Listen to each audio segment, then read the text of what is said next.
আসসালামু আলাইকুম রহমতুল্লাহি ওবরাকাতুহ। আলহামদুলিল্লাহি ওয়াহদা ওয়াসসালাতু ওয়াসসালামু আলা মান লা নাবিয়্যা বা'দা ওয়া আলা আলিহি ওয়া সাহবিহি ওয়া মাওয়ালা। সম্মানিত ভাই ও বোনেরা, আমাদের ধারাবাহিক এই ইলমি হালাকা ইলমি মাজলিসে যে কিতাবটি থেকে আমরা আলোচনা করে থাকি, এটি গত শতাব্দীর বিশ্বের শীর্ষ পর্যায়ের যে সমস্ত ওলামায়ে কেরাম আহলুল এলেমেরা ছিলেন, তাদের যে সকল দার্স, গুরুত্বপূর্ণ দার্সগুলোকে একত্রিত করে এই কিতাবটি রচনা করা হয়েছে। কিতাবটির নাম হলো দুরুসুল আম,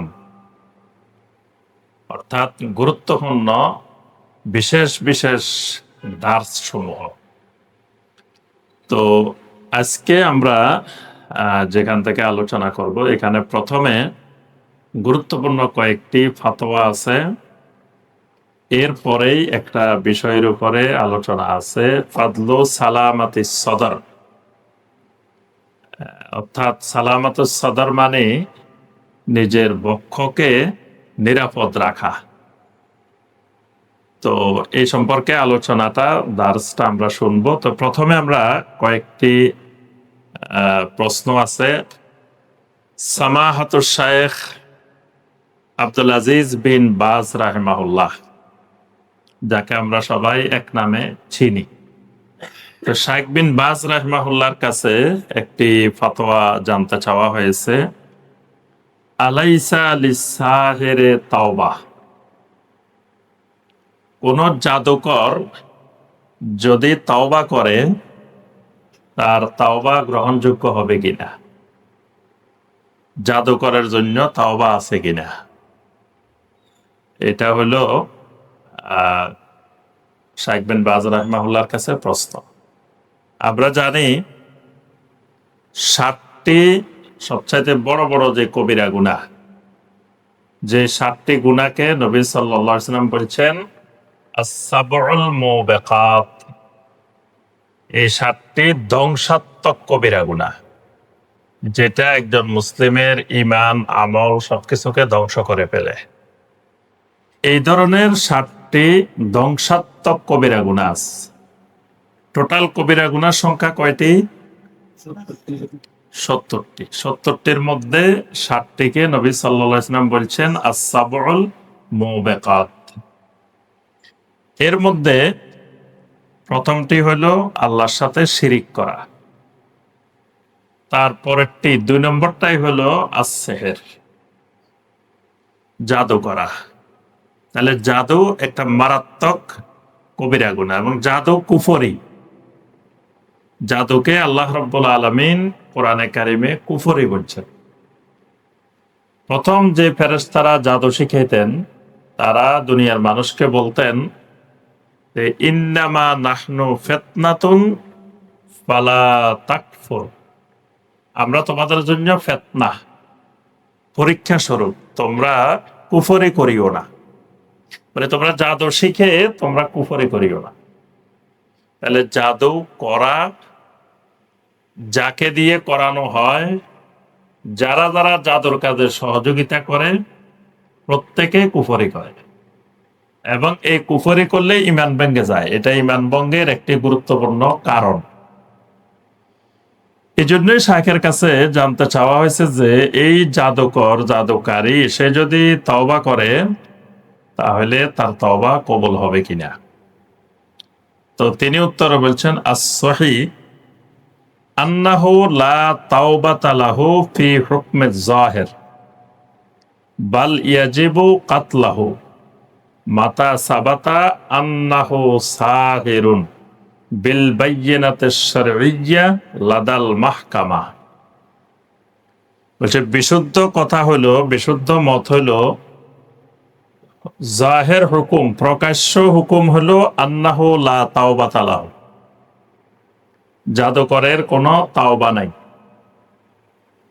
বরং বাল ইয়াজিবু কাতলাহু, তাকে কতল করা, তাকে হত্যা করা ওয়াজিব। মাতা সাবাতা আন্নাহু সাহিরুন বিল বাইয়িনাতিশ শারঈয়্যাহ লাদাল মাহকামা, আদালতের কাছে যদি সুস্পষ্ট দলিল প্রমাণের ভিত্তিতে সাবেত হয়, প্রতিষ্ঠিত হয় যে এই লোক জাদুকর, এটা যদি আদালতের কাছে নিশ্চিত হয়, তা আদালত তাকে হত্যা করবে, মৃত্যুদণ্ড দিবে। হেমায়াতাল লিল মুজতামিল ইসলামী মিন শাররিহি, তার অনিষ্টতা থেকে ইসলামী সমাজকে, মুসলিম সমাজকে রক্ষা করার জন্য। অর্থাৎ সে মানে ফিরে আসলেও তাকে হত্যা করতে হবে, কারণ তাকে হত্যা না করলে তার অনিষ্টতা থেকে মুসলিম সমাজ রক্ষা পাবে না। এই ব্যাপারে তিনি বলেন যে ওমর রাদিয়াল্লাহু তাআলা আনহু তার কর্মচারীদেরকে নির্দেশ দিয়েছিলেন বেকাতলিস সাহারা, জাদুকরদেরকে হত্যা করার জন্য। ওমর রাদিয়াল্লাহু তাআলা আনহু তার প্রশাসকদেরকে, গভর্নরদেরকে নির্দেশ দিয়েছেন ওই রাজ্যে যদি কোনো জাদুকর পাওয়া যায় তাকে তওবার কোনো সুযোগ দেওয়া হবে না, তাকে হত্যা করতে হবে। এমনি ভাবে হাফসা রাদিয়াল্লাহু তাআলা আনহা, উম্মুল মুমিনিন, আমাদের আম্মা হাফসা রাদিয়াল্লাহু তাআলা আনহা, তিনিও একটা দাসীকে হত্যা করার জন্য নির্দেশ দিয়েছেন, যেই দাসী জাদুকর, এই দাসীকে তিনি হত্যা করার জন্য নির্দেশ দিয়েছিলেন। জুনদুব ইবনে আব্দুল্লাহ রাদিয়াল্লাহু তাআলা আনহু থেকে সাবেত, তিনি বলেন হাদ্দুস সাহিরে দরবুহু বিসাইফ, মানে জাদুকরের শাস্তি হলো, হদ হলো তাকে তলোয়ার দিয়ে হত্যা করা, এটাই তার শাস্তি। তবে সে যদি তওবা করে, মানে সে তওবা করছে যে সে আর কখনো এটা করবে না, তাহলে ফাতাওবাতুহু মাকবুলা ইন সাদাকা ফি যালিকা, মানে আল্লাহ রাব্বুল আলামিন তওবা কবুল করবেন, আল্লাহ চাইলে তাকে ক্ষমা করে দিবেন, কিন্তু মানুষ তাকে ক্ষমা করবে না। কথাটা বুঝে আসছে? মানে সে যদি তওবাই করে সত্যিকার অর্থে, আল্লাহ তার যে জাদুর গুনাহ সেটা আল্লাহ চাইলে ক্ষমা করে দিবেন, কিন্তু সে তওবা করছে এই কারণে তার শাস্তি রদ করা হবে না, তার মৃত্যুদণ্ড মওকুফ হবে না, তাকে হত্যা করতে হবে। সে তওবা করলে সেটা আল্লাহ বুঝবে, সে বুঝবে, কিন্তু বান্দা বুঝবে না। মানে এমন কিছু জিনিস আছে এগুলা তাওবা আল্লাহ কবুল করতে পারে, বান্দা কবুল করবে না। তার মধ্যে একটা হলো এটা। আরেকটা আছে, একজন যদি প্রমাণিত হয় তিনি জাল হাদিস বানাইছে, তো প্রমাণিত হয়েছে যে সে জাল হাদিস বানায়, অথবা জাল হাদিস ইচ্ছা করে প্রচার প্রসার করে মানুষের মধ্যে, তো একবার প্রমাণ হয়েছে, প্রমাণ হওয়ার পরে সে যদি তওবা করে, তার তাওবা আল্লাহ হয়তো কবুল করতে পারেন, সে যদি সত্যিকার অর্থে তওবা করে। কিন্তু বান্দা এই লোকের কোনো হাদিস, এই লোকের কোনো এলেম বান্দা গ্রহণ করবে না, কারণ এই লোক আবারও যে কোনো সময় মানুষকে ধোঁকা দিতে পারে, জাল হাদিস বানাইতে পারে, জাল হাদিসের প্রচার প্রসার করতে পারে। এজন্য বান্দা তার তওবা কবুল করবে না। মানে সে তওবা করে ফেলছে, এখন ভালো হয়ে গেছে, এটা বলার কোনো সুযোগ নেই। আমাদের দেশে একজন বক্তা আছে, কোরআনের আয়াত বানাইছে, মানে আরবি বানায় বানায় কোরআনের আয়াতের সুরে তেলাওয়াত করে করে পড়তেছে। এই বক্তার নামের পরে দিয়ে আবার 22,000 আছে, 22,000। এখন কোরআনের আয়াত বানায় ফেলছে, খালি হাদিস না। এবং এটা শত শত ওলামায়ে কেরাম এটা ধরছেন যে এই আরবি এবারতে কোনো কোরআনের আয়াত নাই, তা সে বানায় বানায় আরবিরে কোরআনের আয়াত বলে ওয়াজ করতেছে। তো তার এটা প্রমাণিত হয়েছে, সে পরে স্বীকারও করছে। সে বলছে যে আমার তখন মাথা ঠিক ছিল না, তো আমি কি বলে ফেলছি এটা আমার খেয়াল নাই। মানে সে স্বীকার করছে যে এটা বানায় বানায় বলছে, তাহলে সে স্বীকার করে, সে যদি অরিজিনালি তওবা করে আল্লাহ তার তওবা কবুল করলে করতে পারেন। কিন্তু বান্দা আর কোনোদিন তার থেকে এলেম নেওয়া যাবে। কিন্তু বাংলাদেশের মানুষ দিন সম্পর্কে মূর্খ হওয়ার কারণে এই লোকেরা এখনো দেখে যে ওয়াজ মাহফিলে নিয়ে যায়। সে এখনো ওয়াজ করে, কিন্তু হে মৃত্যু পর্যন্ত আর ওয়াজ করতে পারবে না। যে একবার কোরআনের আয়াত বানায় ফেলছে, তো সে ওই দিন বলছে তার মাথা ঠিক নেই, তো অন্য সময় যে মাথা ঠিক থাকবে এটার নিশ্চয়তা সে কই পেয়েছে? অন্য সময় তো তার মাথা ঠিক নাও থাকতে পারে। তাহলে মানে যে একবার জাল হাদিস প্রচারকারী, জাল হাদিস তৈরিকারী হিসাবে প্রমাণিত হবে, তার দ্বিতীয়বার তার থেকে আর কোনো হাদিসও গ্রহণ করা হবে না, এলেমও গ্রহণ করা হবে। ঠিক একইভাবে ওই জাদুকর তওবা করতে পারে, তওবা করলে আল্লাহ চাইলে তার তওবা আল্লাহ তারা মাফও করে দিতে পারেন। সে কবিরা গুনাহ করছে বা কুফরি করছে, শিরিক করছে, তো কুফরি শিরিক কবিরা গুনাহ থেকে ফিরে আসলে তো আল্লাহ ক্ষমা করবেন, যদি সত্যিকার অর্থে সে ফিরে আসে। কিন্তু বান্দা ক্ষমা করবে না, বান্দা তাকে হত্যা করবে সে যদি জাদু করে। এটা হলো জাদুকরের শাস্তি।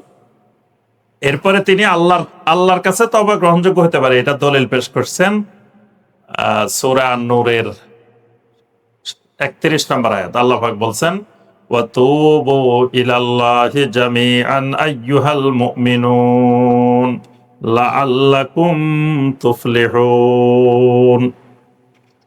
তোমরা সকলেই আল্লাহর কাছে তওবা করো হে মুমিনেরা, লাআল্লাকুম তুফলিহুন, আশা করা যায় তোমরা সফল হবে। নবী সাল্লাল্লাহু আলাইহি ওয়াসাল্লাম বলেন, আত-তাওবাহ তাহদিমু মা কানা ক্বাবলাহা, তওবা তার অতীতের সব গুনাহকে ধ্বংস করে দেয়। সুবহানাল্লাহ। আরেকটি হাদিসে নবী সাল্লাল্লাহু আলাইহি ওয়াসাল্লাম বলছেন, আত-তাইবু মিনাজ যামবি কামান লা যামবা লাহু, কোন গুনাহ থেকে যে তওবা করে, কামান লা যামবা লাহু, তওবার পরে মনে হয় যে তার কোনো আর গুনাহই নেই। সুবহানাল্লাহ। সে এইরকম মাসুম হয়ে যায়, তওবার পরে এমন নিষ্পাপ হয়ে যায় যে তার কোনো আর গুনাহই নেই। তাহলে বোঝা গেল আল্লাহ রাব্বুল আলামিন ঠিক মুশরিকের তওবা কবুল করেন, মুশরিককেও আল্লাহ ক্ষমা করেন, একইভাবে জাদুকরকেও আল্লাহ ক্ষমা করতে পারেন, তার তওবা কবুলও করতে পারেন। কিন্তু বান্দার কাছে যদি প্রমাণিত হয় সে জাদুকর, সে জাদু করছে, বান্দা ক্ষমা করবে না, বান্দা হত্যা করে দিবে। বিচারককে যত বলবে যে আমি আর জীবনে কোনোদিন জাদু করব না, বিচারক এটা শুনবে না। বিচারক রায় দিবে যে তার মৃত্যুদণ্ড, হত্যা করতে। এরপর আরেকটা মাসালা, এই মাসালাটা, এই ফতোয়াটা জানতে চাওয়া হয়েছে, ফতোয়া আল-লাজনা আদ-দাইমা লিল ইফতাহ। এটা হলো সৌদি আরবের ফতোয়া সংক্রান্ত সর্বোচ্চ কমিটি। সৌদি আরবে সর্বোচ্চ মুফতিদেরকে নিয়ে একটা ফতোয়া সংক্রান্ত কমিটি থাকে। এখানে ফতোয়াগুলো ওই 10-12 জন মুফতি একত্রিত হয়ে এই ফতোয়াগুলো দেন। এই জন্য এই ফতোয়াগুলো সারা পৃথিবীতে খুবই গুরুত্বপূর্ণ, কারণ মানে পৃথিবীর হাতে গোনা কয়েকজন মুফতির মধ্যে যারা বড় বড় মুফতি, তারাই এই ফতোয়াগুলা দেন, অনেক গবেষণা করে, রিসার্চ করে, তারপরে ফতোয়া দেন। প্রশ্ন হলো, হাল ইয়াজুজুন নাওম আলা জুনুবিন, গোসল ফরজ অবস্থায় ঘুমানো জায়েজ আছে কিনা? এটা হলো এই আল্লাজনা আদ-দাইমার কাছে প্রশ্ন। কোন ব্যক্তির উপরে গোসল ফরজ হয়েছে, রাত্রের প্রথম ভাগে গোসল ফরজ হয়েছে, বা যে কোনো সময় গোসল ফরজ হয়েছে, এখন সে গোসল করলো না, গোসল না করে সে ঘুমাই রয়েছে, তো এই ঘুমানোটা জায়েজ আছে কিনা? উত্তরে ফতোয়া লাজনা দাইমা বলেছেন, ইয়াজুজু আন ইয়ানামাল ইনসান ওয়া হুয়া জুনুবুন, কোন মানুষের জন্য গোসল ফরজ অবস্থায় ঘুমানো এটা জায়েজ। মানে গোসল ফরজ কিন্তু সে গোসল করে নাই, ঘুমাই রয়েছে, এটা জায়েজ আছে। তবে ইল্লা আন্নাল আওলা ওয়াল আফদাল, তবে উত্তম হইল, আওলা হইল, আল্লাহ ইয়ানামাল জুনুব ইল্লা বাদা আন ইয়াগসিলা ফারজাহু, গোসল যদি নাও করে, যার উপরে গোসল ফরজ হয়েছে সে তার লজ্জাস্থান ধৌত করে নিবে, ওয়াইয়াতাওয়াদ্দা, ওযু করে নিবে, ওয়াজুআহু লিস-সালাহ, মানে নামাজের ওযুর মতো, সালাতের ওযুর মতো ওযু করে নিবে। এরপরে সে গোসল না করলেও অসুবিধা নাই, সে ঘুমায় থাকতে পারে। এ ব্যাপারে আম্মা জান আয়েশা রাদিয়াল্লাহু তাআলা আনহা থেকে বর্ণিত, আম্মা জান আয়েশা বলেন, কানা রাসূলুল্লাহ সাল্লাল্লাহু আলাইহি ওয়াসাল্লাম ইজা আরাদা আন ইয়ানামা ওয়া হুয়া জুনুবুন, যখন নবী সাল্লাল্লাহু আলাইহি ওয়াসাল্লাম গোসল ফরজ অবস্থায় ঘুমানোর ইচ্ছা করতেন, আল্লাহ রাসূল তার লজ্জাস্থানকে ধৌত করতেন, ওযু সালাতের ওযুর মতো ওযু করে নিতেন, তারপরে ঘুমাইতেন। তাহলে এটা হলো উত্তম। তবে মূল কথা হলো মানে ঘুমানো জায়েজ, তবে নামাজ বাদ দিয়ে ঘুমানো যাবে না। ফজরের নামাজ বাদ দিয়ে ঘুমাই দিছে, হ্যাঁ, এটা করা যাবে না। ফজরের আগে অবশ্যই তাকে গোসল করতেই হবে, যদি তার উপরে গোসল ফরজ হয়। আচ্ছা, আরেকটি প্রশ্ন আল্লাহ জানা আদ-দাইমা লিল ইফতার কাছে, এই প্রশ্নটি হলো, মান মাতা ওয়া আলাইহি দাইনুন লাম ইয়াস্তাতি আদাহু লিফাকরিহি হাল তাবকি রূহাহু মারহুনাতান মুআল্লাকাতান, মানে কোন ব্যক্তি এমন অবস্থায় মারা গেছে তার উপরে ঋণ আছে, তার উপরে ঋণ ফরজ, মানে মানুষ তার কাছে ঋণ পাবে, কিন্তু লাম ইয়াস্তাতি আদাহু লিফাকরিহি, দারিদ্রতার কারণে এই ঋণ আদায় করতে সে সক্ষম না। এরকম ঋণগ্রস্ত ব্যক্তি যদি মারা যায়, তাহলে তার রূহ কি ঝুলন্ত অবস্থায় বন্দী থাকবে কিনা? কারণ হাদিসের মধ্যে আছে, আল্লাহ রাসূল সাল্লাল্লাহু আলাইহি ওয়াসাল্লাম বলছেন, আপনার এটা মুসনাদে আহমদের হাদিস, ইবনে মাজার হাদিস, তিরমিজির হাদিস, আবু হুরায়রা রাদিয়াল্লাহু তাআলা আনহু থেকে বর্ণিত, আল্লাহ রাসূল বলছেন, নাফসুল মুমিনে মুআল্লাকাতুন বিদাইনিহি হাত্তা ইউকদা আনহু, কোন ব্যক্তি যদি, কোন মুমিন যদি ঋণগ্রস্ত অবস্থায় মারা যায়, এই ঋণটা যতক্ষণ পর্যন্ত না পরিশোধ হবে এতক্ষণ তার রূহটা ঝুলন্ত অবস্থায় থাকে, তার রূহ এতক্ষণ ঝুলন্ত অবস্থায় থাকে। এই জন্য ঋণ নেওয়ার ক্ষেত্রে খুব সাবধান। মানে আমি মারা গেলাম, আমার ঋণ আমার ওয়ারিসেরা আদায় করবে কিনা, ওয়ারিসেরা যদি কয় তার ঋণ সে জানে, সে নিচে কেন ঋণ, তাকে আমরা ঋণ নিতে বলছি আর পরিশোধ করলো না, তাহলে আপনার রূহ কিন্তু ঝুলন্ত অবস্থায়, বন্দী অবস্থায় থাকবে। এখন প্রশ্ন হলো, তো ঋণ পরিশোধ করতে পারে নাই, তো দুই ধরনের লোক থাকতে পারে। এক ধরনের লোক আছে সচ্ছল ঋণ খেলাপি, মানে সে ঋণ পরিশোধ করতে পারে, তার কাছে পরিশোধ আছে, টাকা আছে, সম্পদ আছে, কিন্তু সে ইচ্ছা করে পরিশোধ করে না। এই রকমের সংখ্যাই বেশি। আমাদের দেশের যে হাজার হাজার কোটি টাকার ঋণ খেলাপি যার, এরা কি গরিব? এরা তো অভাবের কারণে ঋণ পরিশোধ করতে পারতেছে না, এরা তো এরকম না। এজন্য ইসলামে একজন মুমিনের মান সম্মান আর একজন মুমিনের কাছে আমানত, পবিত্র।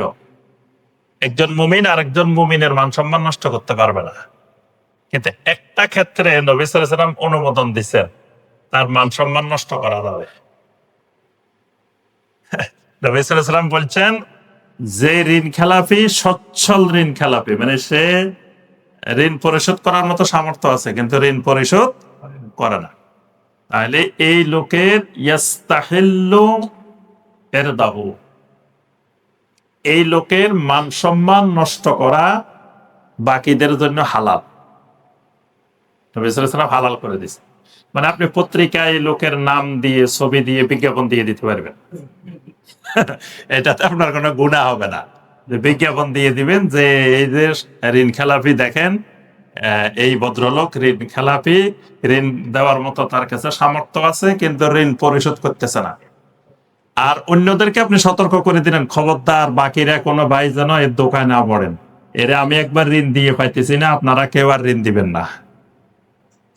কারণ এতো যারা এরকম ঋণ খেলাপি এরা কিন্তু বিভিন্ন জনের থেকে নেয়, এবং আপনারটা ওকে শোনায় না, ওরটা ওকে শোনায় না, আর আপনাকে বলবে যে ভাই ঋণটা যে নিচ্ছি কাউকে একটু বলবেন না, বা সবাইরে বলে যে কারোটা বলবেন না, মানে আপনারটাও জানবে না, ওরটা জানবে, আসলে ওর সবাই পান। এরকম অনেক ঘটনা ঘটছে। আমাদের আমি যে এলাকা থেকে সেই এলাকায় একজন এরকম বিভিন্ন জনের থেকে ঋণ নিছে, কিন্তু কারোটা শোনা নাই। এরাও কইছে ভাই কারোরে বলিয়েন না, এরাও কইছে কারোরে বলিয়েন না, এরকম।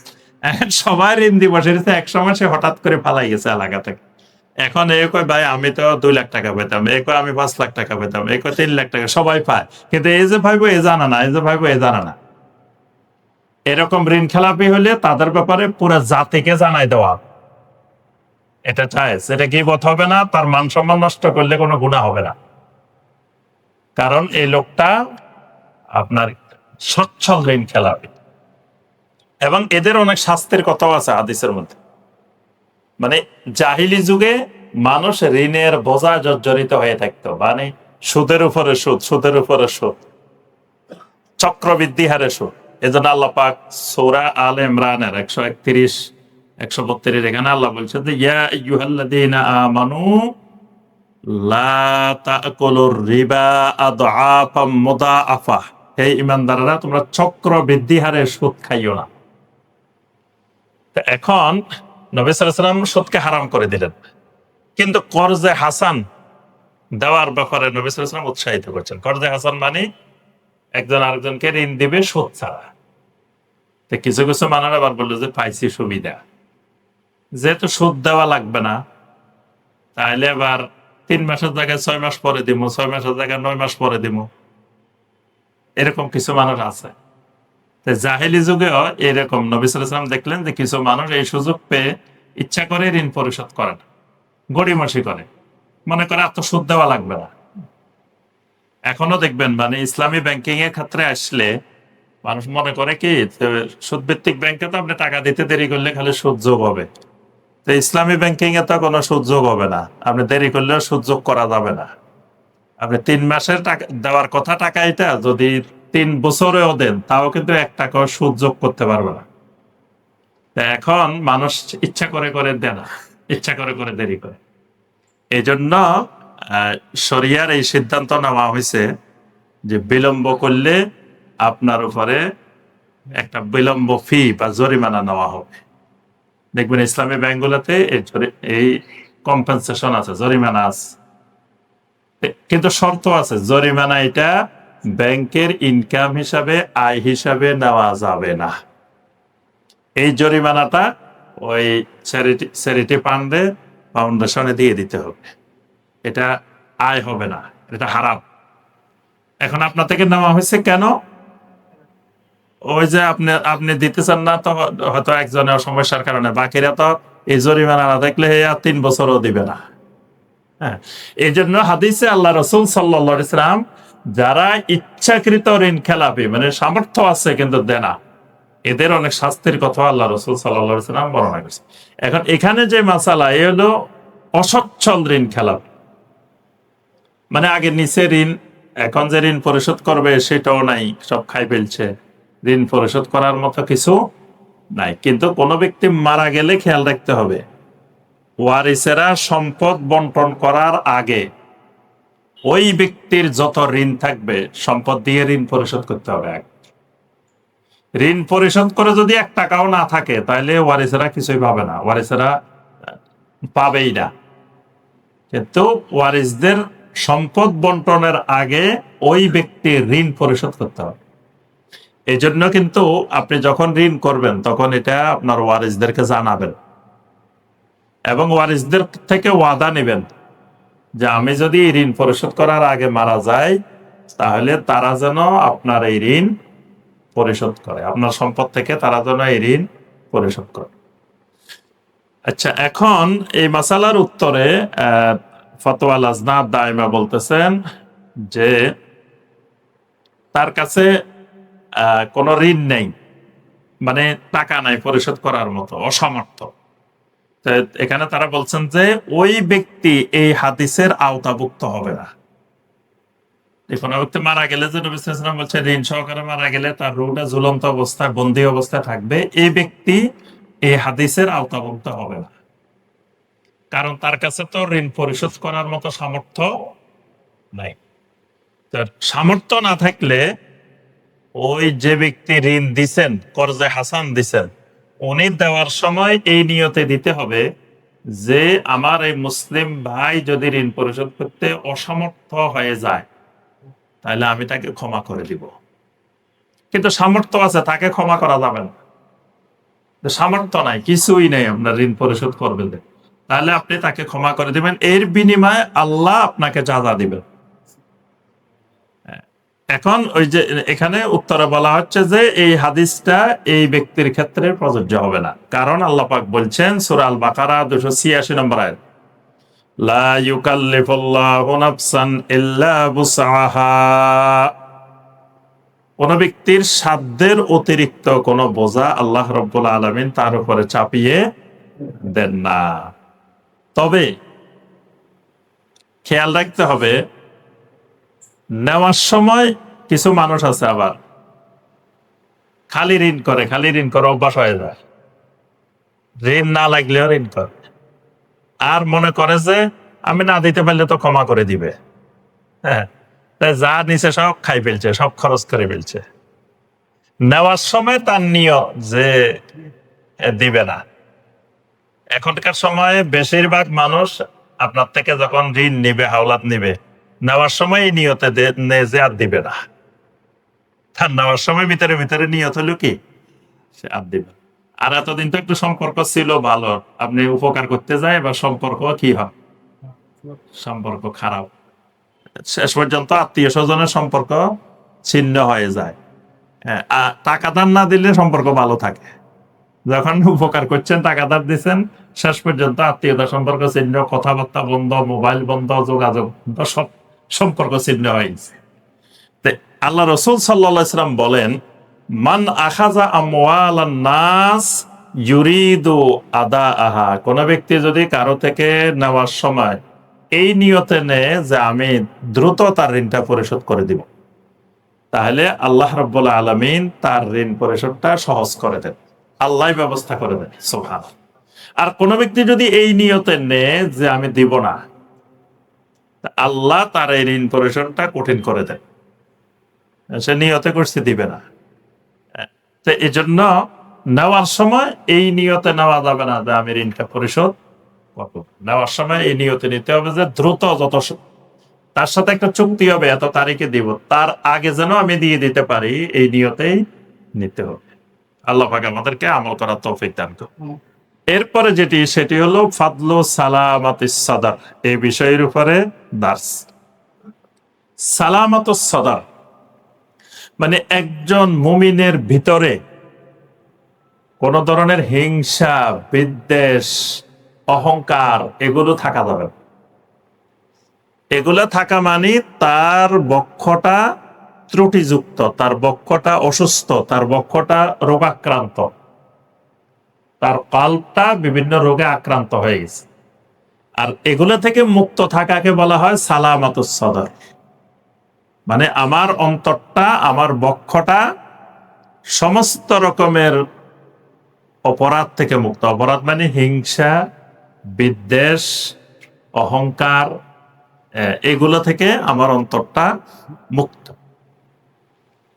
আল্লাহ রসুল সাল্লাল্লাহু আলাইহি ওয়াসাল্লামের হাদিস, সহিহ মুসলিমের হাদিস, লা তাবাগাদু ওয়ালা তাহাসাদু ওয়ালা তাদাবারু ওয়ালা তাকাতাউ ওয়া কুনু ইবাদাল্লাহি ইখওয়ানা। আমার উম্মতরা লা তাবাগাদু, একজন আরেকজনের উপরে বগদ করিও না। বগদ মানে একজন আরেকজনকে অপছন্দ করিও না। ওয়ালা তাহাসাদু, একজন আরেকজনকে হিংসা করিও না। ওয়ালা তাদাবারু, একজনের পিছনে আরেকজন লেগে থাকিও না। নিজের চিন্তা নাই, আরেকজনের পিছনে লাগিয়ে দিয়েছে। আল্লাহ রসুল সাল্লাল্লাহু আলাইহি ওয়াসাল্লাম বলেন, ওয়ালা তাদাবারু, তুমি আরেকজনের পিছনে লেগে থাকিও না, মানে তোমার পিছনে লেগে থাকো, তোমাকে পর্যবেক্ষণে রাখো, তোমার দোষ ত্রুটি অনুসন্ধান করো, আরেকজনেরটা অনুসন্ধান করার আগে। ওয়ালা তাকাতাউ, একজন আরেকজনের সাথে সম্পর্ক বিচ্ছিন্ন করিও না। ওয়া কুনু ইবাদাল্লাহি ইখওয়ানা, তোমরা আল্লাহর বান্দা হিসাবে একজন আরেকজনের ভাই ভাই হয়ে যাও।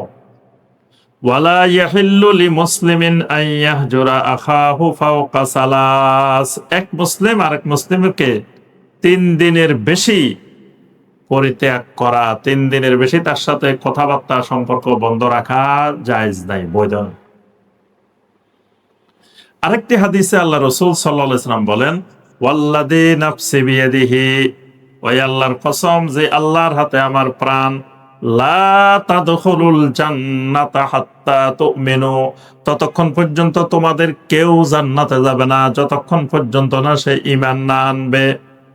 ওয়ালা তুমিনু হাত্তা তাহাব্বু, ততক্ষণ পর্যন্ত কেউ ঈমান আনতে পারবে না যতক্ষণ একজন আরেকজনকে মহব্বত না করবে। এক ঈমানদার আরেক ঈমানদারকে যতক্ষণ মহব্বত করবে না এতক্ষণ ঈমানদার হইতে পারবে না, তার তলে সে জান্নাতেও যেতে পারবে না। তাহলে অন্তরটা নিরাপদ থাকা, নিরাপদ থাকা মানে যে অন্তরে কোনো গুনার কল্পনা করে না।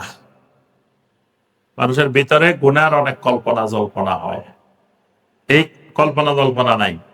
মানে কারো নষ্ট করার, কারো হক মেরে খাওয়ার, কারো ছিনতাই করার, কারো চুরি করার, কারো এটা করার, এগুলোর ভিতরে কোনো পরিকল্পনা নাই।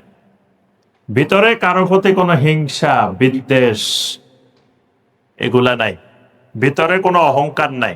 তাহলে বুঝতে হবে আমার অন্তরটা নিরাপদ, সুস্থ। জান্নাতি মানুষ যখন জান্নাতে যাবে, জান্নাতে ঢুকানোর আগে আল্লাহ রাব্বুল আলামিন জান্নাতীদের অন্তর থেকে সামান্য সামান্য যে হিংসা বিদ্বেষ ছিল এগুলো আল্লাহ বের করে দিবেন। সুবহানাল্লাহ।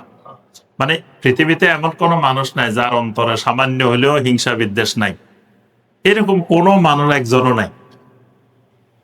তো সামান্য থাকবে, কারো 1% আছে, কারো 2% আছে, কারো 10% আছে, কারো হয়তো 70%, কারো 80%, কম আর বেশি। তো এখন জান্নাতি হয়ে গেছে লোকটা, কিন্তু অন্তরে অন্তরে কিছু হিংসা রয়ে গেছে। আবার দোনোজন জান্নাতি কিন্তু দুনিয়াতে একজন আরেকজনের হিংসা করতে, এরকমও হইতে পারে। দোনোজন জান্নাতে গেছে কিন্তু দুনিয়াতে একজন আরেকজনকে একটু একটু অপছন্দ করতো। আল্লাহ পাক বলছেন, ওয়া নাযা'না মা ফি সুদুরিহিম মিন গিল্লিন ইখওয়ানান আলা সুরুরিম মুতাকাবিলিন।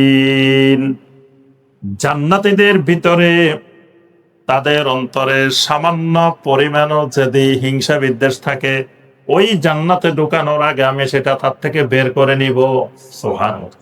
মানে জান্নাতি মানুষের ভিতরে যাররা পরিমাণও জান্নাতে ঢুকলে আর হিংসা বিদ্বেষ থাকবে না। কারণ হিংসা বিদ্বেষ থাকবে কেন?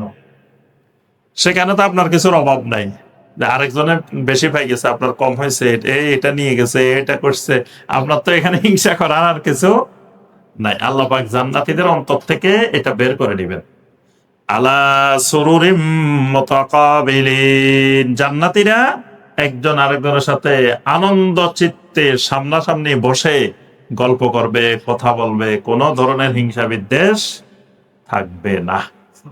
সুবহানাল্লাহ। তাহলে বোঝা যায় অন্তরকে এই দোষ ত্রুটি মুক্ত রাখা, হিংসা মুক্ত রাখা, ক্রোধ মুক্ত রাখা, এটা ইমানদারের জান্নাতি মানুষের বৈশিষ্ট্য। এখন আসেন, মানুষের অন্তরে এই হিংসা বিদ্বেষ, এই অহংকার এগুলো তৈরি হয় কেন? প্রথমে দেখবো আমরা কারণগুলা, এরপরে দেখবো আমরা এগুলা দূর করার চিকিৎসা।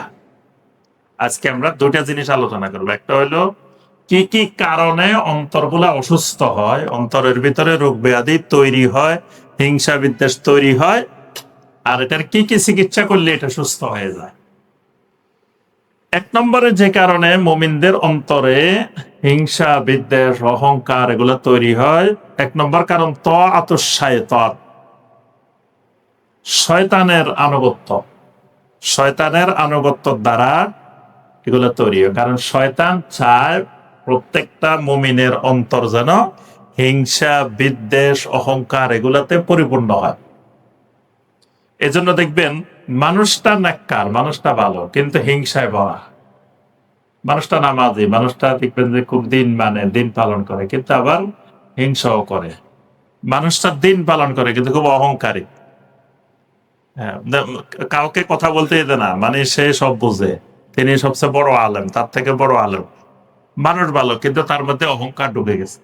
এই অহংকার কে ঢুকায়? শয়তান। এই জন্য আল্লাহ পাক কোরআনে কারিমে বলছেন, ওয়াকুল্লি ইবাদি ইয়াকুলুল্লাতী হিয়া আহসান ইন্নাশ শাইতানা ইয়ানজাগু বাইনাহুম। শয়তান তাদের ভিতরে ওই হিংসা বিদ্বেষ তৈরি করে দেয়। শয়তান একজনের পিছনে আরেকজনকে হিংসা করায়, বিদ্বেষ তৈরি করায়, অহংকার তৈরি করায়। এগুলো শয়তানের একটা বড় ধরনের ওয়াসওয়াসা, প্ররোচনা। এজন্য শয়তানের যারা যত বেশি অনুগামী হবে, তাদের অন্তর তত বেশি অসুস্থ হবে। 2 নম্বর অন্তরকে অসুস্থ করে আল গাদাব। গাদাব মানে রাগ। যার রাগ যত বেশি হবে, অন্তর তত বেশি অসুস্থ হবে। রাগ যত কম, অন্তর তত নিরাপদ। তার ভিতরে হিংসাও আসবে না, বিদ্বেষও আসবে না, অহংকারও আসবে না। রাগ কম হইলে, রাগ যত বাড়বে, দেখবেন হিংসা, বিদ্বেষ, অহংকার এগুলো বাড়তে থাকবে। এজন্য অসংখ্য সাহাবীকে নবী সাল্লাল্লাহু আলাইহি ওয়াসাল্লাম যখন উপদেশের জন্য আসতেন, যে ইয়া রাসূলুল্লাহ সাল্লাল্লাহু আলাইহি ওয়াসাল্লাম আমাকে একটু ওসিয়ত করেন, আমাকে একটু ওসিয়ত করেন, তখন নবী সাল্লাল্লাহু আলাইহি ওয়াসাল্লাম বলতেন কি, লা তাগদাব, লা তাগদাব, লা তাগদাব। রাগ করিও না, রাগ করিও না, রাগ করিও না। এই উপদেশটা নবী সাল্লাল্লাহু আলাইহি ওয়াসাল্লাম বেশি বেশি দিতেন। কারণ রাগ হলো মিফতাহু কুল্লি শার। যত অনিষ্ট আছে, সমস্ত অনিষ্টের চাবি হলো রাগ, গদব। 3 নম্বর, অন্তরে হিংসা বিদ্বেষ তৈরি হয়, অন্তরটা অসুস্থ হয় যে কারণে, সেটি হলো আন-নামিমা। নামিমা, নামিমা মানে ছগলখড়ি। ছগলখড়ি বুঝেন তো? ছগলখড়ি বুঝেন? হ্যাঁ, ছগলখড়ি মানে যে দুইজনের মধ্যে ঝগড়া লাগাই দিবেন, মারামারি লাগাই দিবেন, দুইজনের ভিতরে আপনি সম্পর্ক নষ্ট করে দিবেন। একে যা একরকম বলবেন, ওকে যা একরকম বলবেন। অনেকে দেখবেন বউ আর শাশুড়ির মধ্যে সম্পর্ক নষ্ট করার জন্য বউর কাছে যায় একরকম বলে, শাশুড়ির কাছে যায় আরেক রকম বলে, বাবার কাছে যায় একরকম বলে, ছেলের কাছে যায় একরকম বলে, এই ভাইয়ের কাছে যায় একরকম বলে, ওই ভাইয়ের কাছে যায় একরকম বলে। এরকম কিছু মানুষের স্বভাব থাকে, এটাকে বলা হয় নামিমা। এই নামিমা, এটা কাফেরদের বড় বৈশিষ্ট্য। আল্লাহ পাক কাফেরদের বৈশিষ্ট্য বর্ণনা করতে গিয়ে বলছেন, হাম্মাজিম মাশাইম বিনামিম। এরা হলো হাম্মাজ। হাম্মাজ মানে হুমাজা। ওয়াইলুল লিকুল্লি হুমাজাতিল লুমাজা। হুমাজা হইল যারা মানুষের দোষ ত্রুটি খুঁজে, 2 রকমের দোষ ত্রুটি খুঁজে, মানে দোষ ত্রুটি বর্ণনা করে, মানুষকে তুচ্ছ জ্ঞান করে, মানুষকে হেয় করে 2 মাধ্যমে। একটা হলো কথাবার্তার মাধ্যমে, আর একটা হলো ইশারা ইঙ্গিতের মাধ্যমে। মানে আপনি চোখ টিভি বুঝাইলেন যে মানুষ এটা মানে এত সুবিধার না, কথা বলার নাই কিছু, কিন্তু চোখ দিয়ে ইশারা দিছে, তাহলে আপনি এটাও একটা মানুষকে হেয় করা, আপনি মানুষকে খুব ছোট জ্ঞান করা। আবার কথা দিয়েও করা যায়, এমন ভাষা প্রয়োগ করলেন যে ভাষা আপনি তাকে হেয় করলেন, তুচ্ছ করলেন। তো এই ইশারার মাধ্যমে যেটা, এটাকে বলা হয় হুমাজা, আর যেটা কথার মাধ্যমে, এটাকে বলা হয় লোমাজা। তো আল্লাহ পাক বলছে কাফেরদের বড় বৈশিষ্ট্য, এরা ওই ইশারা ইঙ্গিতে সবসময় এমন ভাব দেখায়, মুসলিমদেরকে হেয় প্রতিপন্ন করে। মানে মুসলিম হয়েছে, কই তো জ্ঞান নাই, এই জন্য ইমান আনছে, এ কিছু বুঝে না, এই জন্য ইমান আনছে। আমাদের মতো চালাক হইলে, বুদ্ধিমান হইলে কি ইমান আনতো? মানে যারা ইমান আনছে এরা কিছু বুঝে না, এরা বোকা, এরা এজন্য ইমান আনছে, সহজ সরল, এই জন্য ইমান আনছে। এটাকে বলে হাম্মাস। আরেকটা হলো মাশাইম বিনামিম। এরা সবসময় ছগলখড়ি করে বেড়ায়, মানে 2 জনের মধ্যে ঝগড়া লাগাই দেওয়া, 2 জনের মধ্যে বিরোধ লাগাই দেওয়া, সম্পর্ক নষ্ট করা। নবী সাল্লাল্লাহু আলাইহি ওয়াসাল্লাম আরেকটা হাদিসে বলেছেন, লা ইয়াদখুলুল জান্নাতা ফাত্তান। ফাত্তান মানে নাম্মাম। যারা ছগলখড়ি করে, এরা কখনো জান্নাতে যাবে না। এই ছগলখড়ি মানুষের অন্তরকে অসুস্থ বানায় ফেলে। মানে সে স্ট্রাগল করে না করলে তার কাছে ভালো লাগে না, সেদিন তার খাবারে হজম হয় না, যেদিন এই কাজ করতে পারে না, মানে এর অভ্যাস হয়ে যায়। 4 নম্বর আল হাসাদ, হিংসা। হিংসা কেন হয়? হিংসা হয় কোনো মানুষের মধ্যে একটু বেশি দেখলে, কোনো কিছু টাকা পয়সা বেশি দেখছে বা এলেম বেশি দেখছে, পদ পদবি কোনো একটা বেশি দেখছে, সামাজিক প্রভাব প্রতিপত্তি কোনো একটা বেশি দেখছে, সেই চায় যে তার এটা একেবারে ধ্বংস হয়ে যাক, আমার ভিতরে সব চলে আসুক। এটাকে বলে হিংসা। এটা ইসলামে হারাম। আরেকটা আছে গিবতা। গিবতাটা হলো আল্লাহ আমার এই ভাইকে দিছে, আল্লাহ আরো তারটা বাড়াই দিক, পাশাপাশি আল্লাহ আমাকেও দিক। এটাকে বলা হয় শরীয়তের ভাষায় গিবতা। গিবতা জায়েজ। এই হিংসা যত বেশি করবে তত অন্তর অসুস্থ হবে। অন্তর অসুস্থ হওয়ার এটা বড় একটি কারণ। নবী সাল্লাল্লাহু আলাইহি ওয়াসাল্লাম বলেন, ইয়াকুম ওয়াল হাসাদ, হিংসা থেকে তোমরা নিজেদেরকে বাঁচিয়ে রাখো। ওয়া ইন্নাল হাসাদা ইয়াকুলুল হাসানাত কামা তাকুলুন নারুল হাতাব। হিংসা সমস্ত নেকামলকে খেয়ে ফেলে, যেমন আগুন লাকড়িকে খেয়ে ফেলে। আগুনের মধ্যে যত কাঠ দিবেন তত খাই ফেলায়, যত কাঠ দিবেন লাকড়ি দিবেন খেয়ে ফেলবে। ঠিক হিংসা মানুষের সমস্ত আমলগুলোকে, নেক আমলগুলোকে খেয়ে ফেলে। 5 নম্বর আত-তানাফুসু আলাদ দুনিয়া, দুনিয়া নিয়ে প্রতিযোগিতা। যে যত বেশি দুনিয়া নিয়ে প্রতিযোগিতা করবে তার অন্তর তত বেশি অসুস্থ হয়ে যাবে। দুনিয়ার প্রতিযোগিতা মানে অমুকের এটা আছে আমার ওইটা লাগবে, অমুকের এটা আছে আমার ওইটা দরকার, অমুকের বাড়ি একটা আমার 2টা হইতে হবে, অমুকের 5টা আমার 6টা হওয়া লাগবে। এজন্য ব্যাংকের লোন নিয়ে হইলেও, সুদের টাকা নিয়ে হইলেও বাড়ি করা লাগবে খালি। তারপরে অমুকের গাড়ির এত দাম, আমার গাড়ি আরো বেশি দামের হইতে হবে। এই অসুস্থ প্রতিযোগিতা, দুনিয়া নিয়ে প্রতিযোগিতা, এটা মানুষের অন্তরকে অসুস্থ করে। 6 নম্বর হুব্বুশ শুহরা ওয়ার রিয়াসা, যার ভিতরে প্রসিদ্ধি এবং নেতৃত্বের ভালোবাসা। মানে যার ভিতরে ঢুকছে যে তাকে সারা পৃথিবীর মানুষ চিনতে হবে, এটাকে বলা হয় হুব্বুশ শুহরা, প্রসিদ্ধির রোগ, খ্যাতের রোগ। মানে তার খ্যাতি, তার সুনাম, তার পরিচিতি সারা ওয়ার্ল্ডে হয়ে যেতে হবে। নিজেকে খালি প্রচার করতে চায়, নিজেকে বড় করে করে তুলে ধরতে চায়, নিজেকে বড় বড় করে প্রচার করতে চায়। এইটা যার ভিতরে ঢুকছে তার অন্তর অসুস্থ হয়ে যাবে। আমাদের সালাফেরা ছিলেন, তারা সবসময় আল্লাহ সুবহানাহু ওয়া তাআলার কাছে দোয়া করতেন যে আল্লাহ আমাকে আপনি বানায়ে দেন মারুফান ফিস সামা ওয়া মাজহুলান ফিদ দুনিয়া। আল্লাহ দুনিয়াবাসীর কাছে আমাকে অপরিচিত বানাই দেন, আসমানবাসীর কাছে আমাকে পরিচিত বানাই। মানে তারা শোহরাতটা চাইতেন, প্রসিদ্ধি চাইতেন, কিন্তু কোন জায়গায়?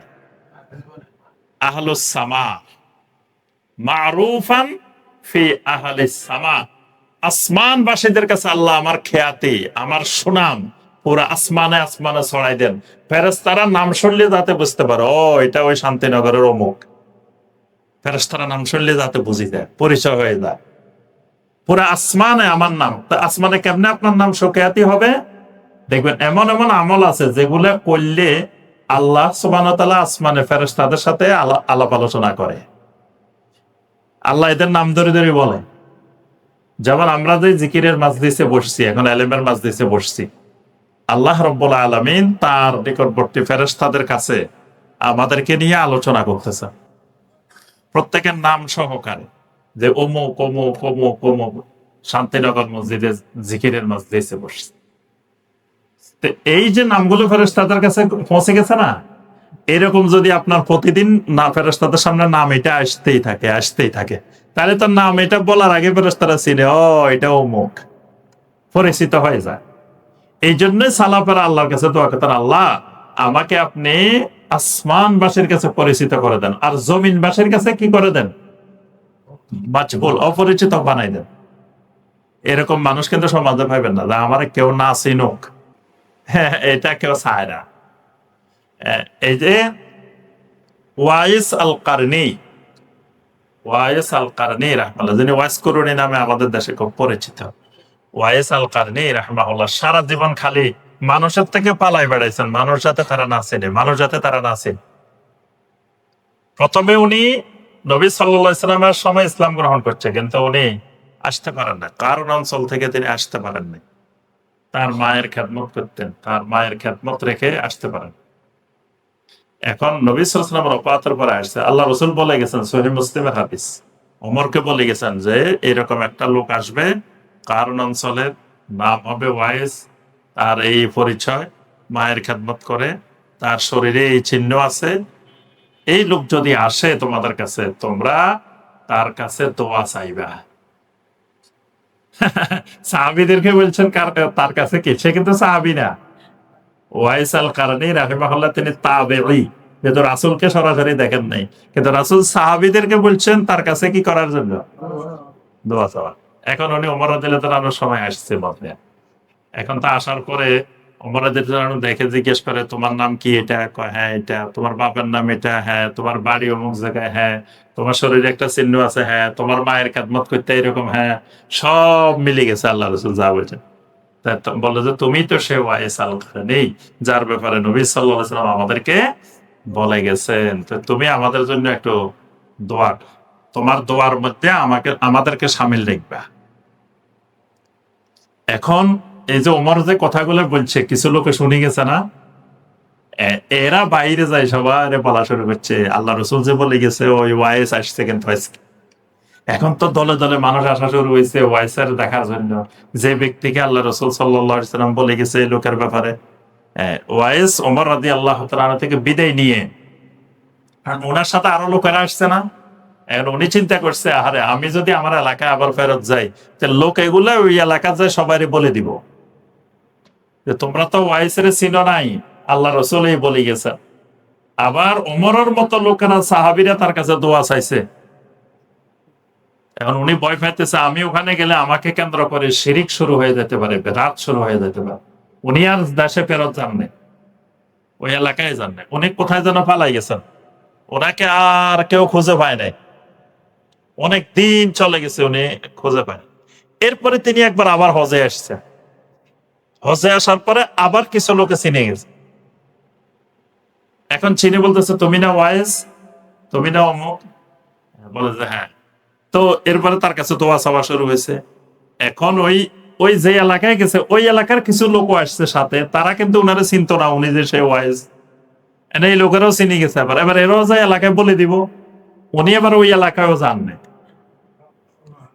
এবার ফালাই অন্য এলাকায় চলে গেছে। শেষে আলী রাদিয়াল্লাহু তাআলা আনহুর খেলাফত কালে যখন খারেজিদের বিরুদ্ধে যুদ্ধ হয়, তখন আলী রাদিয়াল্লাহু তাআলা আনহুর সাথে তিনি ওই জেহাদে অংশগ্রহণ করছেন এবং ওই জেহাদে তিনি শাহাদাত বরণ করছেন। তাহলে আপনার এই যে সালাফদের নীতি ছিল এটা, তারা খালি পালাই বেড়াইতেন, পালাই বেড়াইতেন, মানুষ যাতে না চিনে।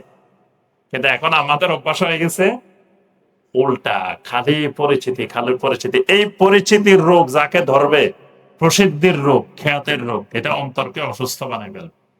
ওয়ার রিয়াসা, নেতৃত্বের লোক, নেতা হওয়ার লোক, এটাও যার মধ্যে ঢুকবে, দেখবেন যে সে নেতা হওয়ার জন্য কি করবে, আরেকজনের তার প্রতিদ্বন্দ্বী মনে করবে, তার বিরুদ্ধে গীবত করবে, তার বিরুদ্ধে এটা করবে, তাকে কেমনে দমে রাখা যায় চেষ্টা করবে। তাহলে আরেক মুসলিমের প্রতি হিংসা, বিদ্বেষ, এগুলা তার মধ্যে তৈরি হয়ে যাবে।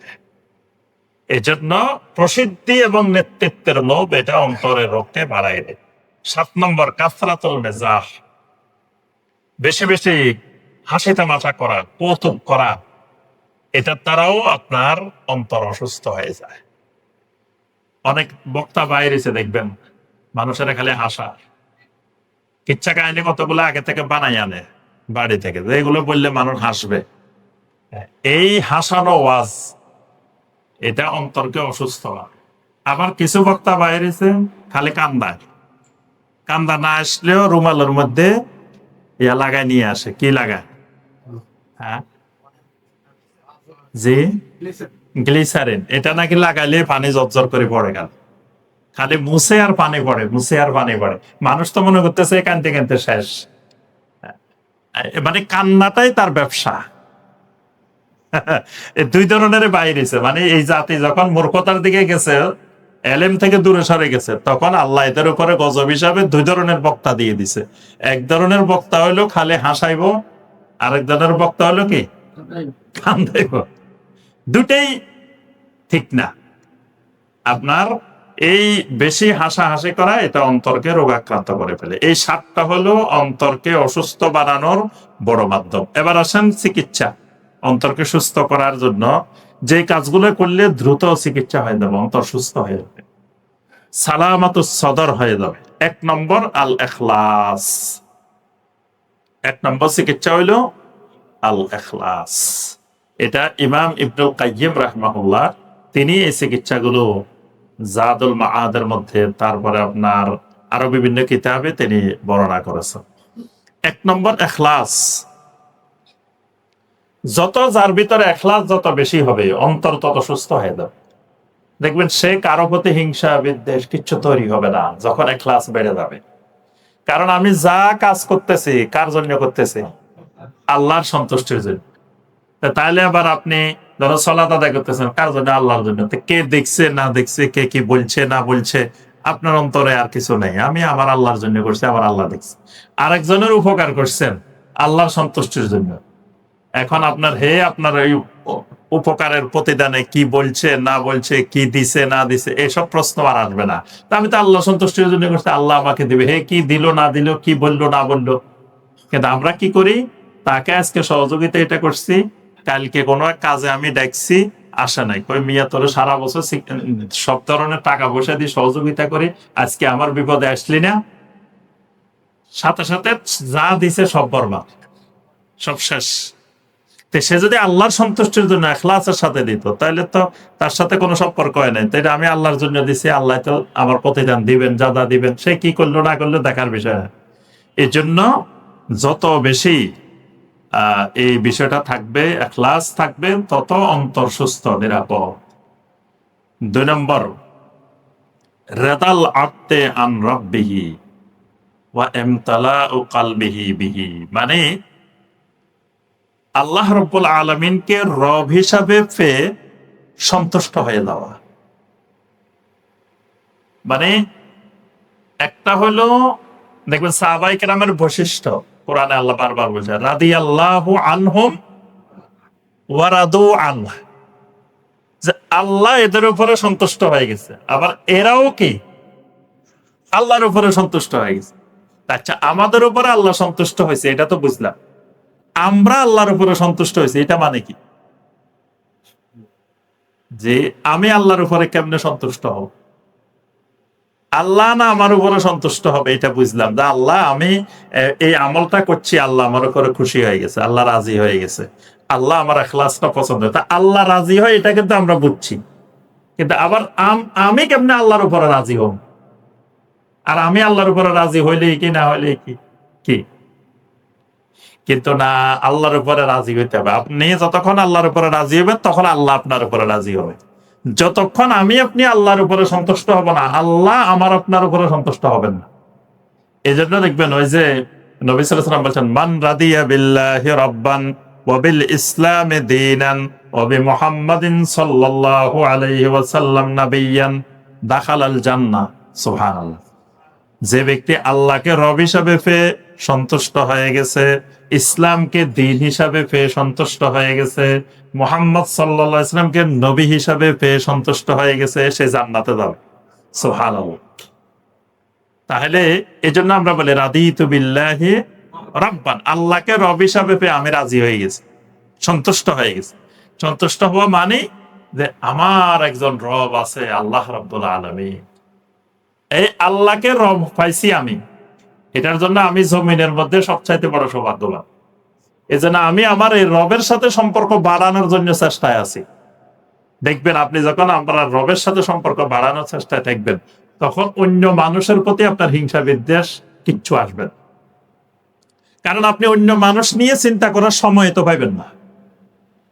আপনি কখন অন্যদেরকে নিয়ে চিন্তা করবেন, এই সুযোগে তো নাই আপনার।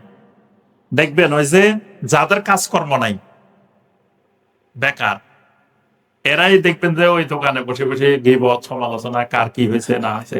গ্রামে দেখবেন অনেক মানুষ দেখা গেছে কাজকর্ম কম, হয়তো দিনে একটু কাজকর্ম করছে, সন্ধ্যা থেকে বেকার চা দোকানে বসে বসে টেলিভিশন দেখতেছে, এই দেখতেছে, তো কাজকর্ম নাই। তো আবার বসে বসে কার বাড়িতে কি হয়েছে, কার ছেলের কি হয়েছে, কার বোর কি হয়েছে, এই খোঁজ খবর লয় আর এই কাজ করে। কিন্তু শহরে যারা থাকে এরা দেখবেন যে সকালে গেছে, অফিস থেকে আসছে 8টা বাজে, এখন সেই 8টা বাজে আসি কার গীবত করার, কার কি করার হেরে সময় আছে, হে কেমনে ঘুমাইবো, আবার সকালে উঠে অফিসে দৌড় দিব, হে তো এই ব্যস্ততার মধ্যেই আছে।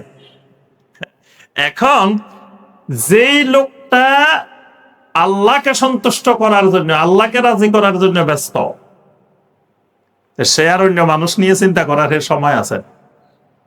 কারণ সে তো আল্লাহ রাব্বুল আলামিন কেমনে রাজি হবে, আল্লাহকে কেমনে খুশি করবে, আল্লাহকে কেমনে সন্তুষ্ট করবে, এটা নিয়ে সে ব্যস্ততার মধ্যে থাকে। তার অন্তরটা পুরো সুস্থ হয়ে যাবে, তার অন্তরে কোনো রোগ ব্যাধি থাকবে না।